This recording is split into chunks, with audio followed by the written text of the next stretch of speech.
Hello, everyone, and welcome back to Learn English with Emma. I'm Emma, your guide to mastering English in a fun and natural way.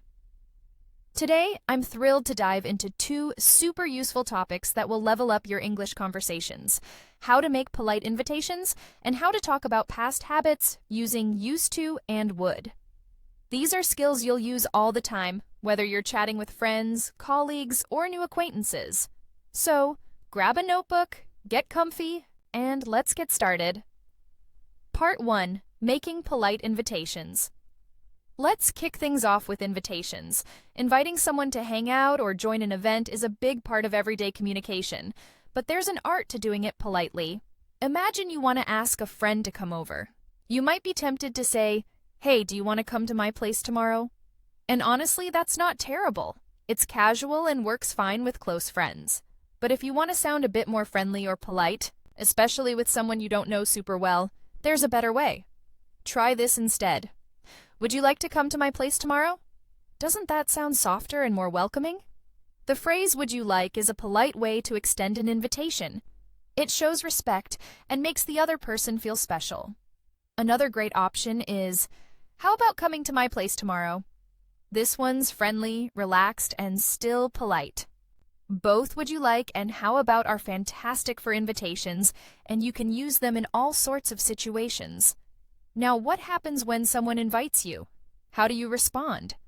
Let's say a friend asks you to join them for a movie. If you're excited to go, instead of just saying, "Yeah, I want to," try, "I'd love to." It's enthusiastic and shows you're genuinely happy about the invite. It's a small change, but it makes a big difference in how warm and engaged you sound. But what if you can't make it? Instead of a blunt "no, I can't," go for something kinder like, "I'm so sorry, but I won't be able to make it." This shows you appreciate the invitation, even if you have to say no.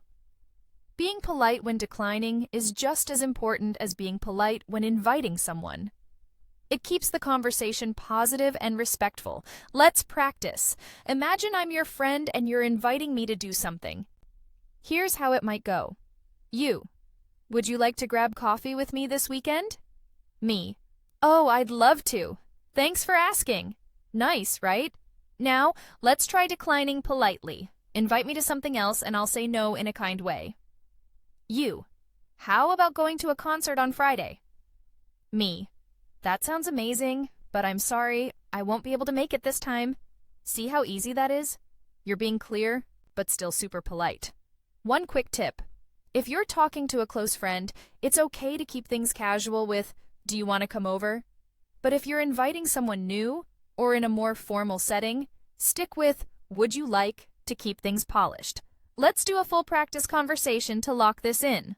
I'll start by inviting you to a few things, and you can respond by accepting or declining. Ready? Me: "Would you like to come to my game night this Saturday?" You: "I'd love to. That sounds like so much fun." Me: "Awesome! How about joining me for a picnic in the park on Sunday?" You: "Oh, I'd really like to, but I'm sorry, I won't be able to make it." Me: "No worries at all. One more. Would you like to go bowling next weekend?"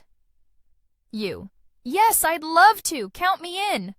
Wow, you're a natural. You're inviting and responding like a pro. Keep practicing these phrases and you'll sound polite and confident every time you make or answer an invitation.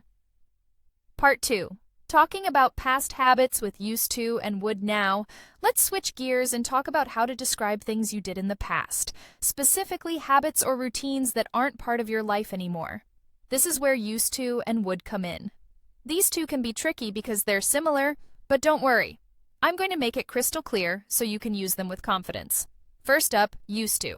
We use used to talk about habits or situations that happened regularly in the past but don't happen anymore. For example, let's say when you were a kid, you loved eating ice cream every afternoon. You might say, "I used to eat ice cream every day after school." Notice how it's something you did regularly back then, but you don't do it now. That's what used to is for: past habits or states that have changed. Here's another example. I used to live in a small village where everyone knew each other. Living in that village was a situation in the past, and it's not true anymore, so used to works perfectly. You can use used to for both actions, like eating ice cream, and states, like living somewhere or being shy. Now, let's talk about would. Would is similar, but it's only used for actions, not states. For example, you could say, when I was a kid, I would ride my bike to the park every weekend. Riding your bike is an action, and would shows it was something you did regularly in the past. You could also say, I used to ride my bike to the park every weekend, and that's correct too. For actions, both used to and would work. But here's where they differ. You cannot use would for states. For example, you wouldn't say, I would be shy when I was younger. Why? Because being shy is a state, not an action. Instead, you'd say, I used to be shy when I was younger. Similarly, you wouldn't say, I would live in a big city. Living somewhere is a state, so you'd say, I used to live in a big city. Let's test this out. I'll give you a sentence and you tell me if it's correct or needs fixing. Me. I would walk to school every morning when I was a kid. You. That's correct. Walking is an action, so would works. Me. I would be scared of thunderstorms when I was little. You. That's not right. Being scared is a state, so it should be, I used to be scared of thunderstorms. Exactly. You're getting the hang of it. Let's try one more. Me. I used to have a pet dog when I was younger. You. That's perfect. Having a pet is a state, so used to is the right choice. Now here's a fun challenge. Can you come up with a sentence that uses both used to and would correctly? Here's an example to inspire you. I used to be afraid of heights, but I would climb trees with my friends anyway. In this sentence, used to describes a state, being afraid, and would describes an action, climbing trees. Give it a try! You. I used to live in a noisy city, but I would go to the park every evening to relax. Wow, that's spot on. You nailed it by using used to for the state of living somewhere and would for the action of going to the park. Here's a pro tip. Would is especially great for storytelling. It makes your stories sound vivid and engaging. For example, when I was a kid, I would spend every summer at my grandma's house. We would bake cookies and tell stories by the fireplace. Using would paint a picture of those repeated actions, pulling the listener into the story. Try it next time you're sharing a memory. It's a game changer.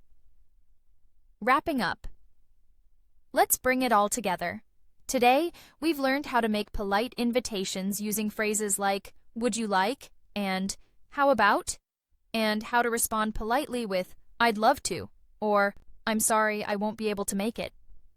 We've also mastered used to for past habits and states, and would for past actions, especially in storytelling.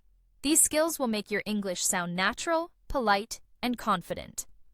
Before we go, let's do one final practice. Imagine you're inviting me to something you used to do in the past. Here's how it might sound. You. Would you like to go stargazing like I used to do every summer? Me. I'd love to. That sounds amazing. Perfect. You're combining both lessons beautifully. Keep practicing these phrases in your daily conversations, and you'll see how much more comfortable you feel speaking English. Thank you so much for joining me on Learn English with Emma. If you found this lesson helpful, give this video a thumbs up and subscribe so you don't miss our next one. We've got an exciting topic coming up to boost your listening skills, so stay tuned. Leave a comment below with a sentence using used to or would, or tell me how you'd invite a friend to hang out. I can't wait to read them. See you next time, and keep shining with your English. Word count. Bar 10,000 characters, including spaces.